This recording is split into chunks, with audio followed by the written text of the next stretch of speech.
ये पुराने जमाने की कहानी है। चुकमेरानी नाम का एक गांव था। वहां एक गरीब मगर मेहनती आदमी रहता था।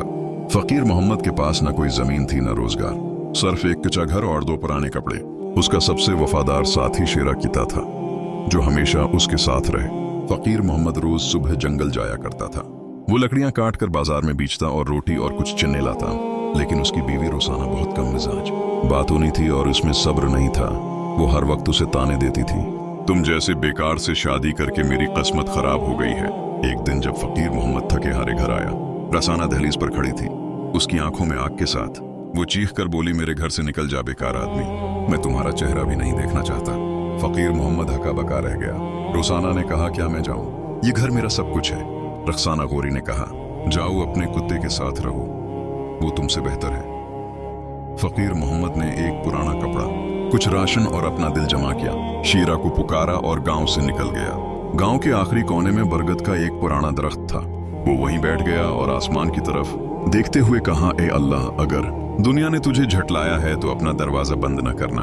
वो और शेरा एक सुनसान सड़क पर चलते रहे। तब तक उन्होंने मिट्टी का एक टूटा हुआ कमरा देखा। वहां पहुंचकर फकीर मोहम्मद ने लकड़ियां जलाकर आग लगाई। शेरा उसके पास बैठा रहा। उसने कहा, शेरा, तुम मेरे सच्चे दोस्त हो। इस रात सोने से पहले उसने कमरे की सफाई शुरू कर दी। अचानक उसका हाथ किसी सख्त चीज से टकरा गया। शेरा भी पंजे गाड़ने लगा। मिट्टी हटाते हुए लकड़ी का एक पुराना संदूक निकला। ऊपर एक पुराना जंगालूद ताला था। फकीर मोहम्मद ने एक पत्थर फेंका, ताला टूट गया। अंदर दौलत चमक रही थी, सोने के इसके, चांदी के जेवरात, मोतियों के हार। फकीर मोहम्मद कांपते हाथों के साथ बैठ गया। उसने कहा, ए अल्लाह, क्या ये ख्वाब है या तूने मेरी फरियाद सुनी है? उसने जमीन को चूमा और कहा कि अल्लाह के राज सिर्फ अल्लाह ही जानता है। सुबह होते ही उसने संदूक को दोबारा दफन कर दिया। उसने सिर्फ चंद सके निकाले और चटनी के बाजार की तरफ चल दिया। उसने अपना पुराना चेहरा छिपा लिया।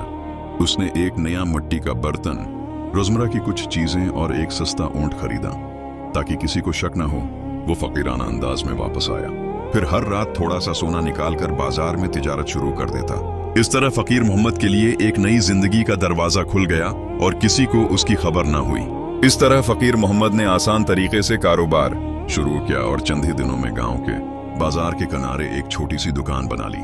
वहां वो खजूर, तेल और दालें बेचता और लोग दौड़ते हुए उसके पास आते। वो न सिर्फ सामान खरीदते थे, बल्कि अच्छे अखलाक भी रखते थे। वजन में कोई कमी नहीं थी और बातों में झूठ नहीं था। सब कहने लगे कि ये असली ईमानदार ताजिर है। वक्त गुजरता गया और फकीर मोहम्मद का नाम पूरी चकनी में मोहब्बत की अलामत बन गया। हालांकि वो अब भी इसी पुराने कुचे कमरे में रहता था, लेकिन उसके दिल में इतनी मोहब्बत थी कि उसने गरीबों को खाना खिलाया, प्यासों को पानी पिलाया और दिल में कहा कि मेरे अल्लाह की दी हुई नेमतें दुनिया की नजरों से उजल हैं।